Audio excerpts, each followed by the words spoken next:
The Waukesha Christmas Parade, November 21st, 2021, impacted me both physically and mentally because of you, Darrell Brooks.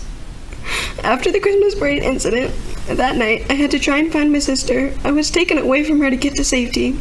I had to explain to my mom what happened while crying and trying to get to a safe spot. I got to finally find my family, but then getting taken away again from my mother and sister to get to safety. I had to try to stay calm in front of all of my cousins and family. I was not able to see my sister for over a week and a half, and I did not get to see my mom for several days. All of these things and many more were very hard for me. I was so worried, not just about my parents or my sister, but about all of my friends and family that were either at the parade or in it.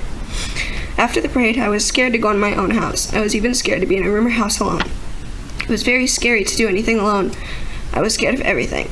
I didn't sleep for the first night, even though you, Darrell Brooks, were arrested. I was so worried about that something might happen. I no longer felt safe. Not only did you impact me, but you also impacted my sister Mackenzie. She was severely injured with a brain injury and a broken femur. She was in the hospital for 2 weeks because of you. I didn't get to spend as much time as I normally would with my parents because they were at the hospital with my sister. During the holidays and Thanksgiving, I should have been able to spend with my parents and sister, but I couldn't because of you.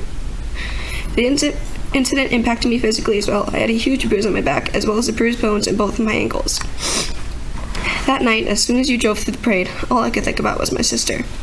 I was so worried about her. I kept trying to find her. After running from person to person, she was the last person that I found. All I remember was seeing my teammates' terrified faces as they were on the sidewalk. As I was looking for my sister, I saw 4 of the girls that were injured on the ground before I even found my sister. When I found her, I was suddenly rushed into a store, as I was still on the phone with my mom. As soon as I rushed into the store, my nana and uncle both came to get me when my mom went to the hospital with my sister.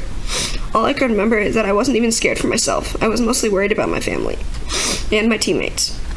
It was almost 3 hours before we were allowed to leave the church. We were on lockdown. I hadn't had any connection with my family for the whole time that I was in the church.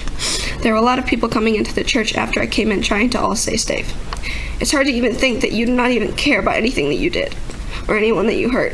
It's hard to know that all you care about is trying to make everyone feel unsafe and scared to do anything. The fact that most scared me and made me feel disgust when I heard your name or saw you was the fact that you didn't stop when you hit multiple people. You didn't stop when you saw or heard yourself hitting people, and the most horrific thing is that all you try to do is run away from your problems. Let this be a lesson to you, Darrell Brooks. Your crimes and stupidity is always going to come back to you, no matter how hard you try for it not to. I hope you know that you were such a horrible person that night, and I hope you get what you deserve, and I know that you will. For the record, that was victim AA, Your Honor.